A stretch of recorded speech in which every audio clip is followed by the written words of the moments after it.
Subscribe करिए हमारा channel crazy GK trick और लेटेस्ट वीडियो नोटिफिकेशंस के लिए इस बेल आइकन को दबाएं। Hello friends, welcome to crazy GK trick. दोस्तों, आज के इस वीडियो में हम बात कर रहे हैं भारत में सिंचाई के साधन। तो इंडियन एग्रीकल्चर वाला लेक्चर हम अच्छे से पढ़ चुके हैं। उसके बाद में एक छोटा सा टॉपिक बच जाता है, वो है सिंचाई के साधन वाला। तो जल्दी से हम इसको भी कंप्लीट कर लेते हैं। छोटा सा टॉपिक है, चलिए हम इसको स्टार्ट करते हैं। देखिए, सिंचाई की हम बात करते हैं तो आप सभी को क्लियर होगा सिंचाई का मतलब क्या होता है।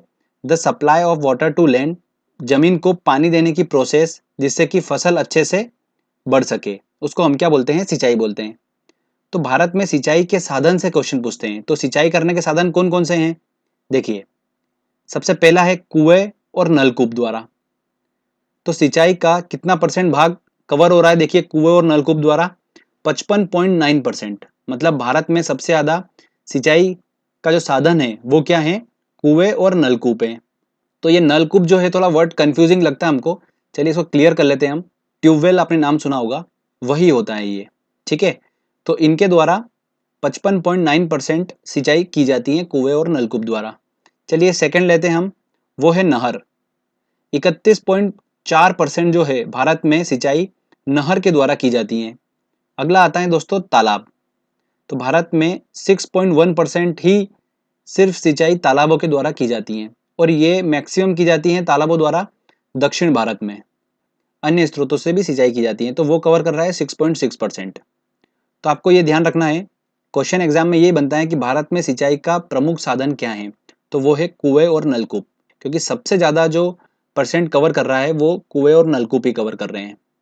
ओके, अब आगे हम बात करते हैं कि कुएं और नलकूप द्वारा सिंचाई भारत में सबसे ज्यादा किस राज्य में की जाती है, नहर द्वारा किस राज्य में की जाती है, और तालाब द्वारा किस राज्य में की जाती है। इसको भी हम थोड़ा सा अच्छे से क्लियर कर लेते हैं। तो देखिए, कुएं और नलकूप द्वारा सिंचाई में अग्रणीय राज्य कौन सा है, गुजरात है। यहाँ पर कुएं और नलकूप द्वारा सिंचाई सबसे ज्यादा की जाती है गुजरात में। ठीक है दोस्तों, अगर क्वेश्चन एग्जाम में ऐसा पूछते हैं कि नलकूपों की संख्या भारत में सबसे ज्यादा कहाँ पर है, तो वो है उत्तर प्रदेश में। तो ये दोनों आप ध्यान रखिएगा, इंपॉर्टेंट पॉइंट्स हैं। चलिए आगे हम बात करते हैं अब कि नहर द्वारा सिंचाई में अग्रणीय राज्य कौन सा है। तो नहर द्वारा देखिए, पंजाब नंबर 1 पर आता है, जहां पर नहर द्वारा सिंचाई सबसे ज्यादा की जाती है। अब बात करते हैं हम तालाब के द्वारा सिंचाई में अग्रणीय राज्य। जैसा कि मैंने आपको बताया था कि तालाब द्वारा सिंचाई जो की जाती है वो दक्षिण भारत में की जाती हैं। दक्षिण में देखिए, भारत में तमिलनाडु में सबसे ज्यादा सिंचाई की जाती है तालाब द्वारा। तीनों चीजें क्लियर हो गई कि नलकूप और कुएं द्वारा सबसे ज्यादा सिंचाई कहाँ होती है, गुजरात में। नहर द्वारा सबसे ज्यादा कहाँ पर होती है, पंजाब में। और तालाब द्वारा सिंचाई सबसे ज्यादा कहाँ पर होती है, तमिलनाडु में होती है। चलिए अब हम बात करते हैं दोस्तों इंदिरा गांधी नहर से रिलेटेड। इससे भी एग्जाम में काफी क्वेश्चंस बनते हैं, एसएससी में भी काफी क्वेश्चंस देखने को मिले थे। तो देखिए, इसकी बात करते हैं तो इंदिरा गांधी नहर भारत की सबसे लंबी सिंचाई नहर है, और इस नहर की लंबाई कितनी है, 650 किलोमीटर है। इस नहर को बनाने का मुख्य उद्देश्य क्या था, देखिए इसका मुख्य उद्देश्य था कि राजस्थान की जो बंजर भूमि है उसका अच्छे से सिंचाई की जा सके। तो इसलिए इसका पहले नाम क्या था, राजस्थान नहर था।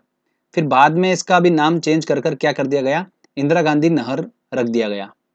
तो ये भी क्वेश्चन एग्जाम में बनता है कि इंदिरा गांधी नहर का पुराना नाम क्या था, या राजस्थान नहर का नया नाम क्या है, तो वो भी आप थोड़ा ध्यान रखिएगा।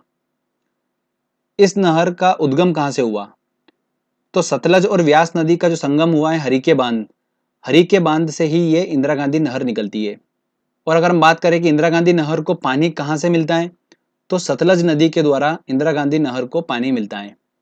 तो ये 4 इंपॉर्टेंट पॉइंट्स थे इंदिरा गांधी नहर से रिलेटेड। तो आई होप दोस्तों आपको ये क्लियर हुआ होगा। तो बस ये छोटा सा टॉपिक था, हमने कंप्लीट कर लिया इसको। चलिए अब हम कुछ क्वेश्चंस लगा लेते हैं। देखिए दोस्तों, पहला क्वेश्चन है हमारा, भारत में सिंचाई का सबसे प्रमुख साधन है। तो कौन सा साधन है सबसे प्रमुख, कुएं और नलकूप। तो आंसर क्या होगा, डी आंसर होगा। अगला क्वेश्चन है, निम्नलिखित में से किस राज्य का सर्वाधिक कृषि क्षेत्र तालाबों द्वारा संचित होता है। तो तालाबों द्वारा में तमिलनाडु नंबर 1 पर है। नलकूपों की संख्या सर्वाधिक किस राज्य में है, तो कहां पर है, उत्तर प्रदेश में है। तो सी आंसर होगा। नेक्स्ट क्वेश्चन लेते हैं, राजस्थान नहर का नया नाम है। तो राजस्थान नहर का नया नाम क्या है, इंदिरा गांधी नहर, बी आंसर होगा। कुओं और नलकूपों द्वारा सिंचाई में अग्रणीय राज्य हैं, कौन सा है, गुजरात है। भारत की सबसे लंबी सिंचाई नहर ये एसएससी 2011 का क्वेश्चन है दोस्तों। ठीक है, तो कौन सी सबसे लंबी नहर? इंदिरा गांधी नहर है, सी आंसर है। नेक्स्ट क्वेश्चन लेते हैं। भारत में नहर द्वारा सिंचाई में अग्रणीय राज्य हैं, कौन सा है नहर द्वारा? तो पंजाब है, तो ए आंसर होगा। इंदिरा गांधी नहर को किस नदी से जल मिलता है? तो किस नदी से मिलता है? सतलज नदी से मिलता है, तो इसका आंसर होगा डी आंसर। इंदिरा गांधी नहर निकलती है, कहाँ से निकलती है? हरीके बांध से निकलती है। ठीक है, तो इंपॉर्टेंट है, ये ध्यान रखिएगा, पूछा जा सकता है एग्जाम में क्वेश्चन ये। फ्रेंड्स, यहाँ पर हमारा ये टॉपिक कंप्लीट होता है। छोटा सा टॉपिक था, हमने अच्छे से इसको पढ़ लिया पहले और क्वेश्चन आंसर भी लगा लिए हैं। जल्दी ही दोस्तों मैं बहुउद्देशीय परियोजना पर एक वीडियो अपलोड करने वाला हूँ, तो उससे पहले ये टॉपिक हमको कंप्लीट करना जरूरी था। ओके, तो आई होप आपको ये टॉपिक क्लियर हुआ होगा। दोस्तों, अगर आपको वीडियो अच्छा लगा है तो जल्दी से वीडियो को लाइक कर दीजिएगा। मिलते हैं दोस्तों अगले वीडियो में, तब तक के लिए जय हिंद, जय भारत।